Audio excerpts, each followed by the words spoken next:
nakaka-touch.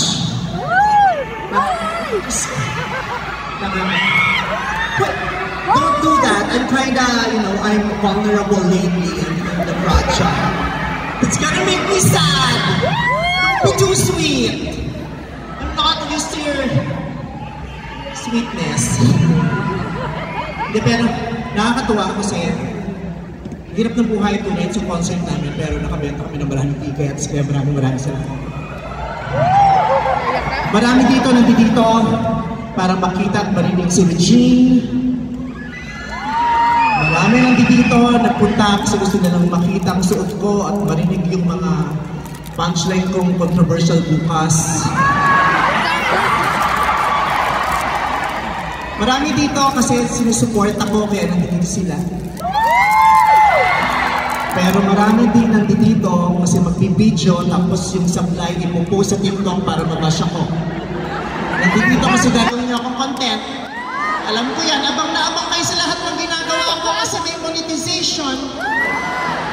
Sa TikTok wala. Mga demonyo kayo. Pag-tell kayo ng content sa akin, ang laki ng ginagastos na kung kinikita nyo, wala man lang kayong padala pag-Pasko kahit pag-pumuntas. Well, anyway, I am very glad to be here in front of you, to be given this chance again to at least give you a good time tonight. Thank you for still trusting us, me and Regine. And I want to say hi to my bosses who are here. Sir Carlo, Tita Cory, thank you very much. They're the sweetest bosses. Ang dami nilang ginagawa. Alam nyo lang, pero pag naglambing ka, papalambing sila, pupunta sila. But they won't miss this night. Kasi nga, para pumasok ulit ako agad next week. I love my bosses. Maraming salamat. Ang katinitong buhok. Sa panahon ngayon, yung ganitong buhok aesthetic, no? Ginagamit sa mga music video, pinang-post. Nung panahon namin, pag itong buhok mo, iba. Nag-angkas ako nung isang araw, suot ko doon, hindi ako binigyan ng helmet, binigay sa akin panty.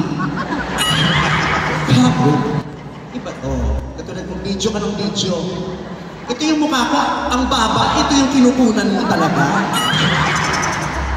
Senator Grace po, maraming salamat po for taking this to us. Yan. You're magandang, from time to time, manonood ka na ito. Para lang ma-relax ka, gulo-gulo nyo to. Deserve mo to. Oo, diba? So, since may senadora tayong kasama, no political jokes tayo tonight. Kasi madaling makakarating. Hindi, joke lang. O, hindi tayo masaya lang tayo dito. Diba? Oo. So, habang yung ate mo, nagbibiday pa. Ready na siya. Ang taray ni ate, ready na daw. Nagpalit ka ng napkin. So, ladies and gentlemen, sit back. Ano ba? Hindi ko malaman. Fan ka ba? May utang ako sa'yo. Yung mga fans ko dati, tawag ko sa mga Little Ponies, pero may pupunta na sila sa camping pag sabay-sabay sila nag-meme. Parang hindi kang meme.